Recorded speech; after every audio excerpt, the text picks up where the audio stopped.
I am talking today with Ken Rohlf. He's a very accomplished man who lost his wife of 28 years to pancreatic cancer in Christmas time about 5.5 years ago.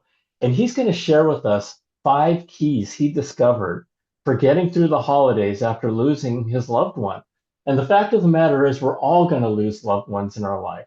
And this episode will help you through it. For me, I wish I knew some of these things when I lost my mom and my dad and my best friend. So thank you for joining us, and please subscribe for lots more to come. Here we go.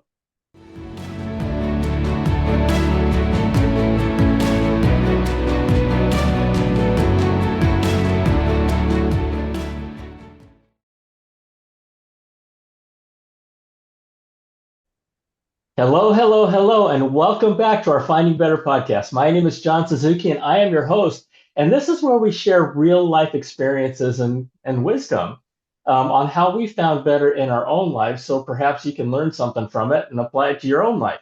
You know, we've learned that sometimes the best way to success is to kind of copy it. And so my guest today is Ken Rohlf, and I just want to give you a quick warning. This episode is going to tug at your heartstrings a little bit. Okay. Now back to Ken Rohlf. He is a very accomplished man. He's got two amazing kids, and he became a first-time grandfather earlier this year. Professionally, he's been an attorney for 30 years, and he's had a very successful career, and he currently serves as a general counsel for a large corporation.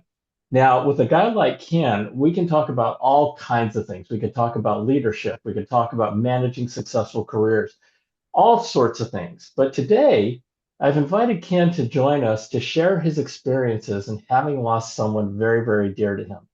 You see, 5.5 years ago on Christmas Day, he lost his wife, Sherry, of 28 years to pancreatic cancer.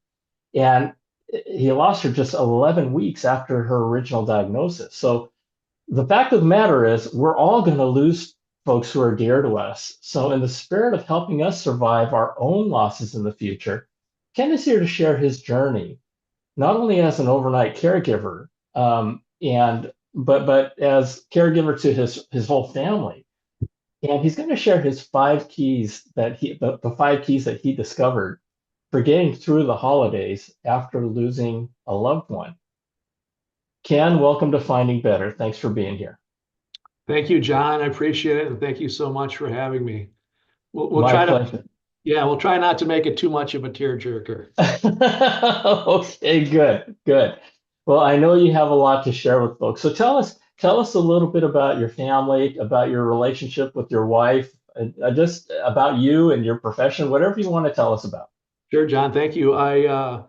Yeah. So like you said, we were married for 28 years. My daughter now is 31. My son is 26. Um, they both live 5 minutes from me each side, so Nice, that's terrific. nice. We'll talk about it more, but I have one grandchild. He'll be 4 months in 2 days. So very excited about that. Everything is going And terrific. this is your first grandchild. First grandchild, That's yes. amazing. That's amazing. I now have three, and I'll tell you, everything they say about having grandkids is true.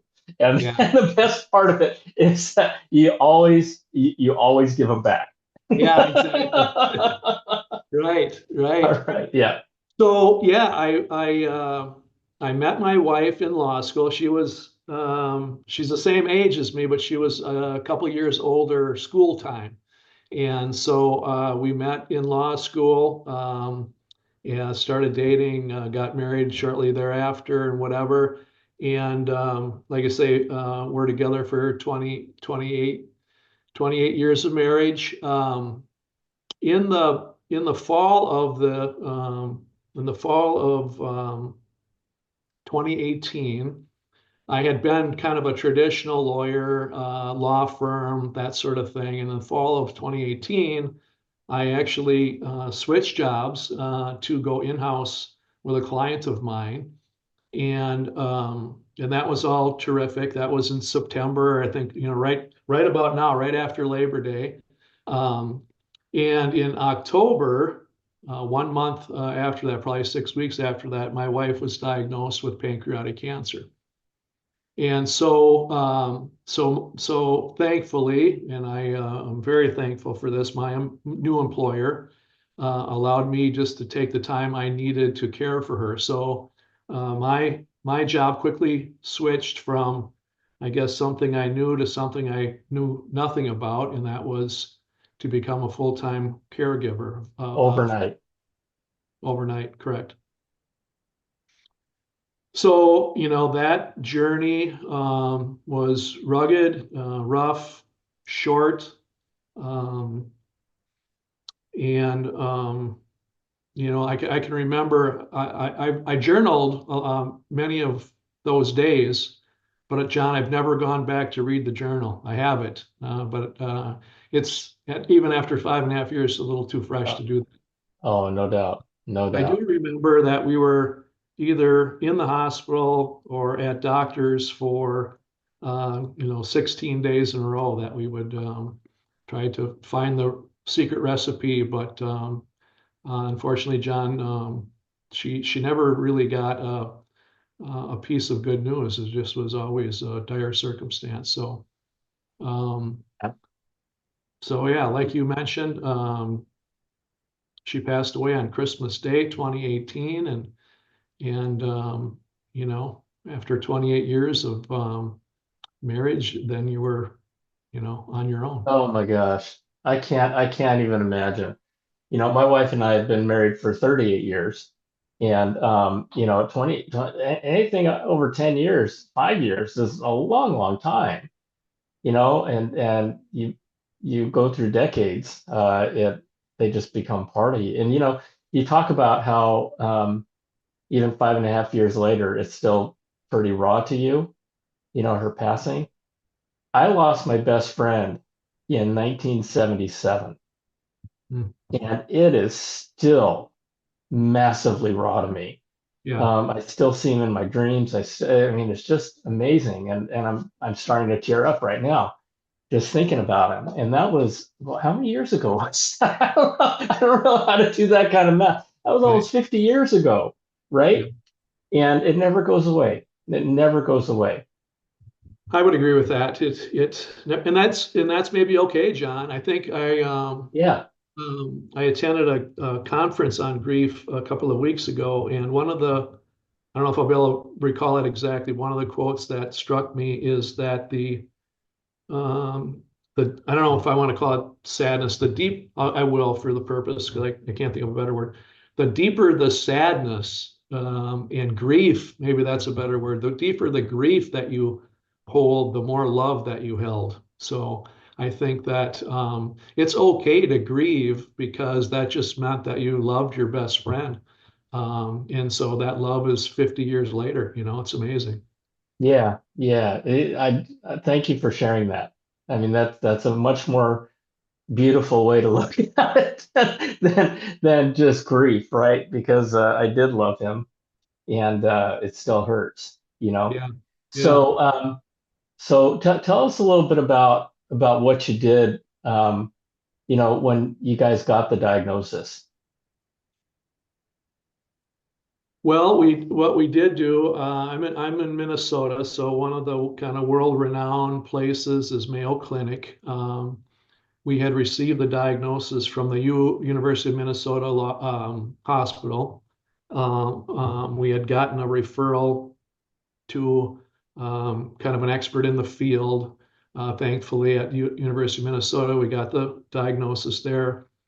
And the first thing we did was to get a second opinion from the Mayo Clinic. And so we went down to the Mayo Clinic and and they confirmed everything that the U of M said. In the U of M, we decided to stay treating there, and it was um, uh, it was a great experience. They were terrific.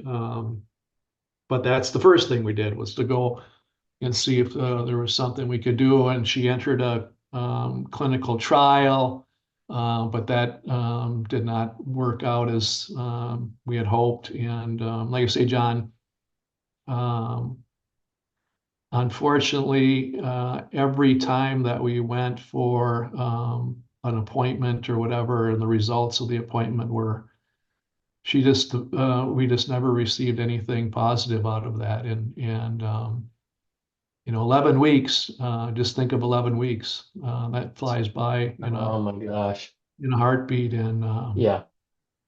yeah, so that was it. Yeah. And now what did you see that caused you to think that something was wrong? Nothing. Nothing. That's the difficulty with pancreatic cancer, is that many times there are no symptoms to it. And so my wife, I mean, she never complained about anything, but she just didn't feel right in um, kind of her lower stomach, area, Mhm. and I guess she didn't feel proper enough that she decided to make a doctor's appointment.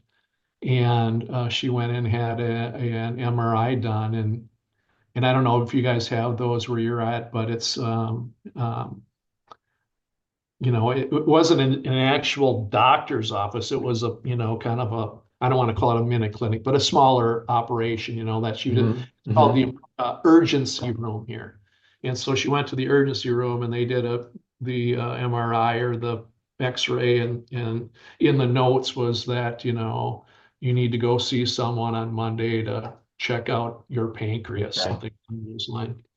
And so no, there was no forewarning. And then, when Wow. she was diagnosed, it was stage 4. And so, Oh my gosh. Oh my gosh. Is it gone? Oh, wow. And no so, warning. and literally no, I mean, it's scary, obviously, no warnings to that situation. So it's a brutal disease that way, John. Wow. Did you know at the time that you had such a short she had such a short time to go? No, no, I don't think. I mean, I think that, we all thought it would be much longer than that, maybe even years. You hear people Yeah. living for years. And so to be that short was, overwhelming. It was uncomprehendable, John. Oh my gosh. Oh my gosh. And all right. Well, so you went through this and 11 weeks, like you said, goes by like a heartbeat. It does. And and you lost her on Christmas Day. We did. Yeah. We moved her to a hospice house on the 23rd, I believe it was. And then kind of about 5 o'clock on the 25th is when she passed. So she was only there for a couple days. But maybe another thing is people who work in the hospice space and hospice care is, we were very moved by everyone we experienced in that space. Either we were fortunate to land in the place that we did, but um, it was amazing the care that she received, and the people that we encountered. My daughter volunteers there, and Oh, we were moved by the experience. oh, wonderful. Wonderful. Yeah. Okay, so you have you learned uh what you're calling the five keys, right?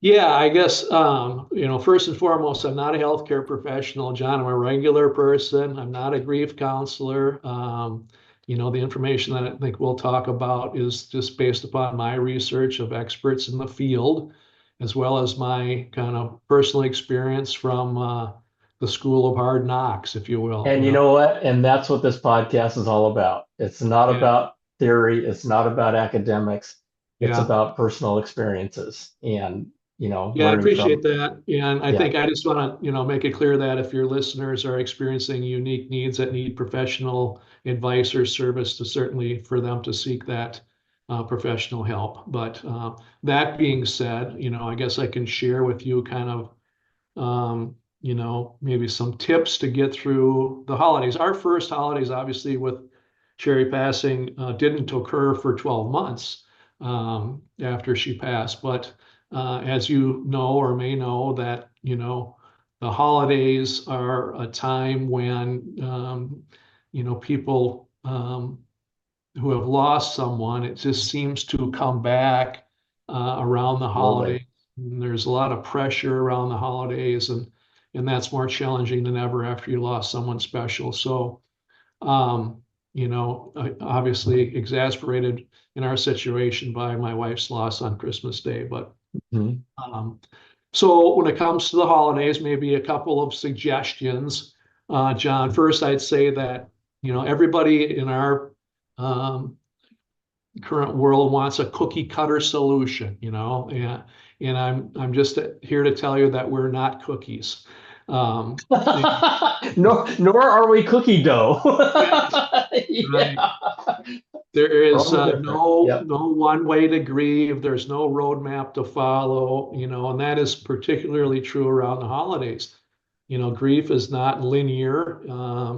You're still experience it from 1960 or 77, and it just never it comes and goes in different ways and means and whatnot. So um, I think for the holidays is to allow each family member to grieve in their own way. That again, we're not cookies to be put into a cookie cutter.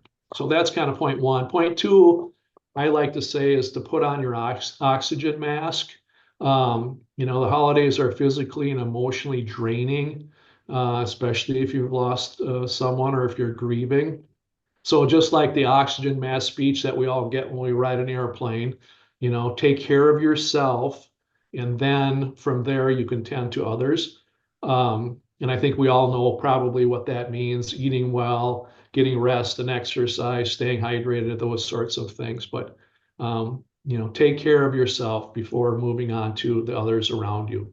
And I think that's especially poignant um, as parents, right? Understanding that as parents, because I'm sure your first inclination was to take care of the kids, right? Right. And take care of everybody around you.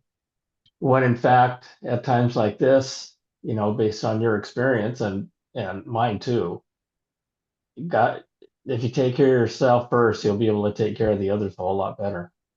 Yeah, and I think you're exactly right. Your inclination is to do that, but I think the point is that you do a better job or can do a better job if you're, taking care of yourself first, so you have all the energy that you can to move forward with others. So next point, I think, is kind of to be a fam with a plan, I call it, and that is that, again, we all will grieve differently, and we all have our vision of what Christmas is going to be or the holidays are going to be for you and your family. But I think what a good thing is to, maybe sit down with your nuclear family and talk about what the holidays is going to look like for you. Um, if that's and again, letting everybody participate, letting everybody's thoughts be honored. Some people may one of the family members may say, I want to decorate the Christmas lights or the outside holiday lights like Dad always did. Or someone else might say that, I don't want to do the lasagna dinner like Mom always did, because that it's just going to be too sad for me. I just want it. Let's do a new tradition. Or I don't want to go to Uncle Bob's because you know what? It's not going to be the same as it always had been. Whatever it is, but I think it's important that you sit and visit with your nuclear family and try to figure out what it is and what you're not going to do um, in your first holidays or maybe thereafter. And I think I'm a big believer in this, John, because I did a lot of things that were off script, and that is, don't let others tell you what you should be feeling or what you should not be feeling or what you should do or what you should not do. That's a decision that you need to make, and to give yourself space to be easy on yourself. Um, we we sold a cabin, we bought a cabin within months of my wife's passing, all off script, if you will, Sure. not something you should be doing, Well, and it goes back to the cookie cutter that you were talking about, right, right? There is no cookie cutter. I mean, we're all different. We all look at things differently. The relationships that we have with our loved ones are unique to ourselves. right. And yeah, that's wonderful, And I wonderful think perspective. just to maybe follow up on that cabin thought, the cabin which we did buy has become, you know,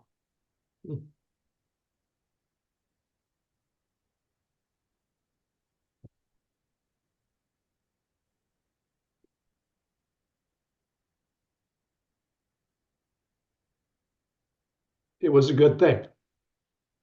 It was a Yeah, good thing. Yeah.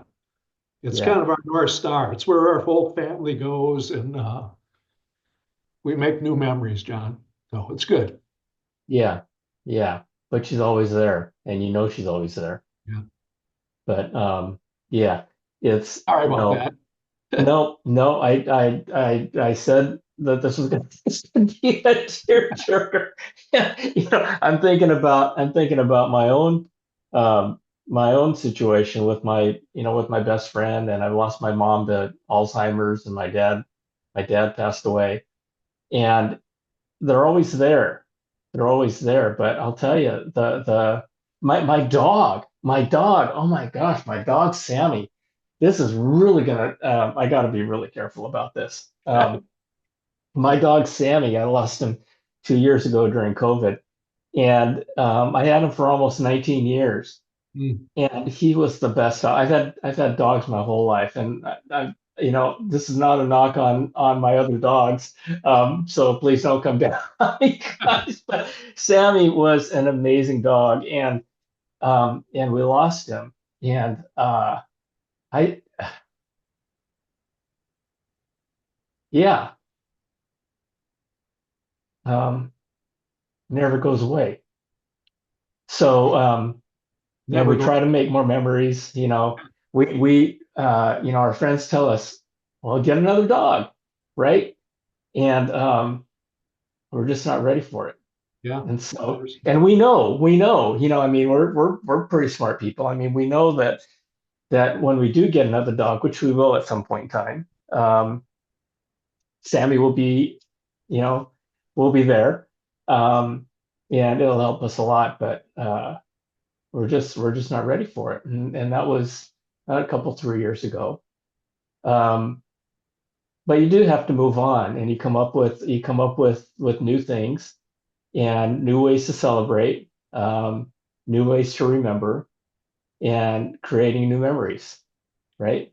Yeah, you're exactly right. And, that kind of plays into the next thing, if you want to talk about that, is when you're going through these holidays is again, thinking about your plan a little bit, but, are you going to send out holiday cards? Are you going to go to attend a faith service, or are you going to go visit the cemetery? How are you going to do that? Are you going to do it alone? Are you going to do it as a family? Are you going to share the foods your special person loved or not because it's too hard? Those sorts of things. And our family, maybe that's why the cabin's so sacred, is that we now go to our cabin, kind of our nuclear family.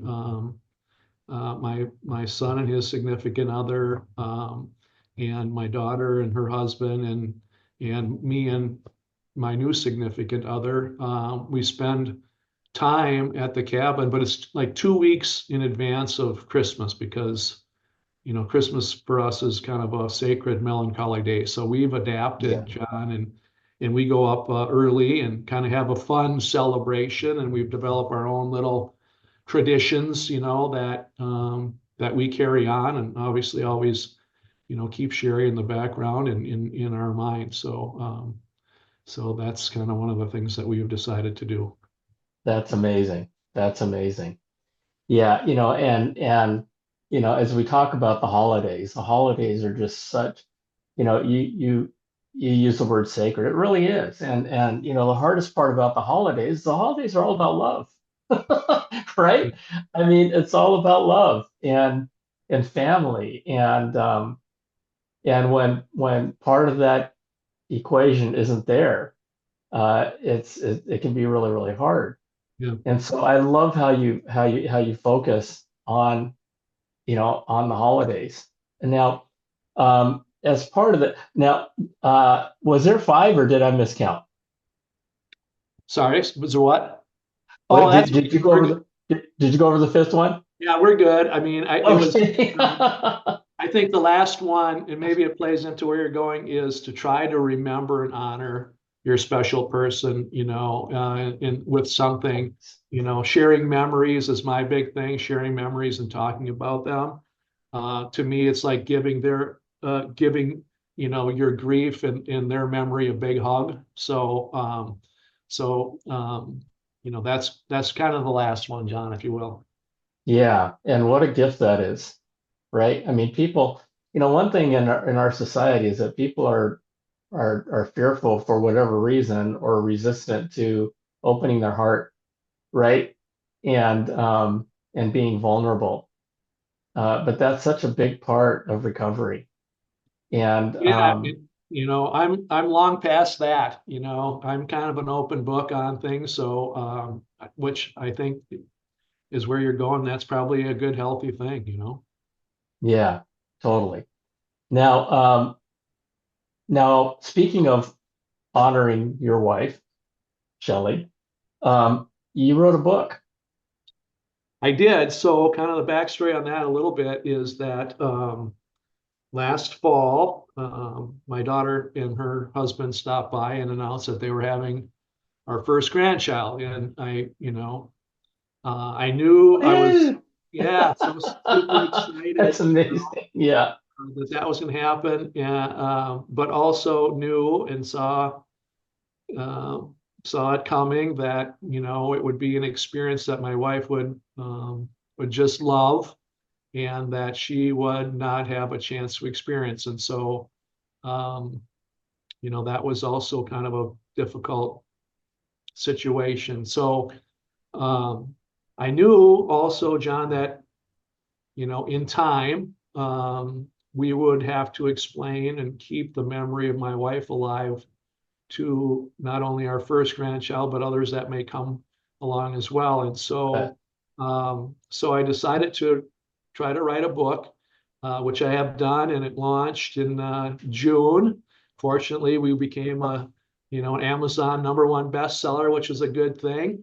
But the book is called Christmas Sun, A Beautiful Tradition to Remember Grandma. And it's about the polar bear family, explaining to Little Bear about a grandma bear who was a person that Little Bear never had a chance to meet. And so um, wow. I think you don't think about it, but there are a lot of people in this situation that have lost special people before others were born. And so my hope is that this book, maybe becomes a part of your Christmas box tradition where you bring out your tree and whatnot, and you read the book and place an ornament in honor of the lost loved one. That is amazing. I think about my own grandparents, and we all have four grandparents. We have eight great grandparents, and you have 16 great great grandparents, whatever. And I remember mentioning this, and somebody in the audience said, "Wow," and I said, "You do too." Right? We all do. But in terms of my grandparents, I only knew one of them, Mhm. one grandmother. And I think about what a gift it would have been if somebody would have written a book about my grandparents, Mhm. so that I could get an idea of the kind of person they were and what they did. And so that is amazing. That's an amazing gift to your grandkids. Thank you, John. And Appreciate and that's wonderful. And you know, I love the idea that you did write the book. for the reasons I just said. And, I encourage everybody, they say that everybody has a book in them. Right. Um, I, I don't agree with that. I think everybody has got multiple books in them. And I, for one, have learned that because I wrote that book and I'm in the process of writing another book, a children's book, and I'm going to write another book after that. And I already know what it's going to be. I've already started. And it's a gift. It really is a gift. The way that you're doing it, it's a gift to your family. It's a gift to the world. And and you're doing it to help other people. You and I are not writing books to become the next Harry Potter author, right? Right. J.R. Rawlings or whatever her name is. We're just writing books to share stories and maybe folks can benefit from them. Absolutely, John. That's exactly right. And just like I say, there's more people than you think in this particular situation. And if this little book can help them along in any way, then I would be blessed with that. It's just such a good little instrument, it's a prompt for them to share stories about those grandparents like yours who you never had a chance to meet. Yeah, So yeah, yeah. That's amazing. And it just occurred to me that folks talk about losing people all the time, but I love this conversation from the perspective that we're talking about the holidays. The holidays are coming up, right? right. And if we haven't gone through this experience, we will. Because as they say, there's two things you can't avoid. That's death and taxes, right? Right. And Absolutely. so I love what you're doing with your book, and I love the spirit with which you wrote the book. So thank you, Ken. Yeah, thank you, John. I appreciate that so much. And yeah, like I said, I just hope that, you know, if any one person could use it to help them along in their situation, I'd be blessed with that. Yeah, and that. Yeah, yeah. I agree with that. My daughter once told me, she says, "Dad, with your podcast, if you help one person, you've lifted the world." Yeah. And I believe that. I believe that. So thank you, Ken. Listen, folks. Again, the name of Ken's book is Christmas Sun, Sun, a beautiful tradition to remember Grandma. And so it might be something you might want to put on your Christmas list for your grandkids. I know I'm going to do it for my grandkids. And so with that, Ken, you have anything else you'd like to share with the group? I'll give you one quick story, John. You had mentioned earlier about our loved ones that we've lost are always around us, and Yeah.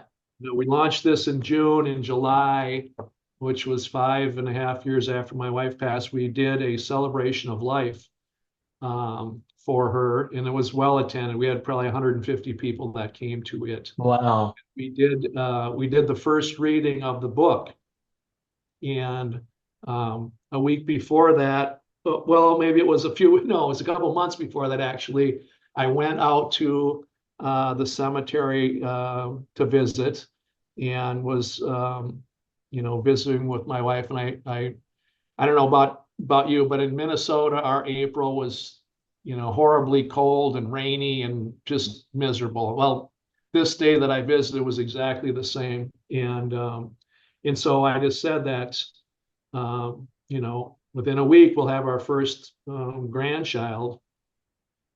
But that, I promised my wife that we would do our best to keep her memory alive, and that's where the book came in, and whatnot. And suddenly I felt um, this heat, John, just coming down on my shoulders. It was the weirdest thing. And I looked up, and although it was raining, this one spot in the sky had parted, and the sun was just beating down on me. And so I knew then that we were doing the right thing. So my wife was with Isn't us, that and she, cool?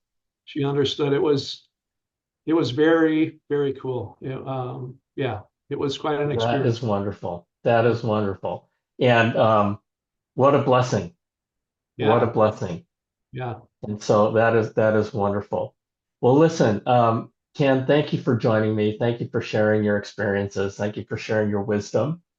And I'm really sorry about your wife, but beautiful things are coming of it, and it's amazing that you're honoring her and you're honoring your grandkids. So thank you for sharing that with us. Well, thank you for having me, John. It's been a pleasure, and I wish you all the best with your podcast and your writing as well. So we'll stay in touch, I'm sure. Of course, of course. I'd love to have you back sometime, and we could talk about leadership. We could talk about all kinds of other things. Perfect. That sounds perfect. You're an amazing guy. You're an All amazing right. guy. So, folks, thank you for joining us. Remember, the book is called Christmas Sun: A Beautiful Tradition to Remember Grandma. Ken, thanks again for joining me. I love you. God bless you. God bless your family. And all of you out there, I love you. God bless you. Holidays are coming up, and one thing I'll just encourage all of you to do, which I try to do every day, is get with your folks and hug them.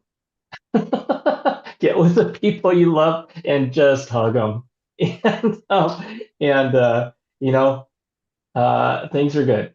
Things are good. And you don't want to miss that opportunity to give them a big old hug.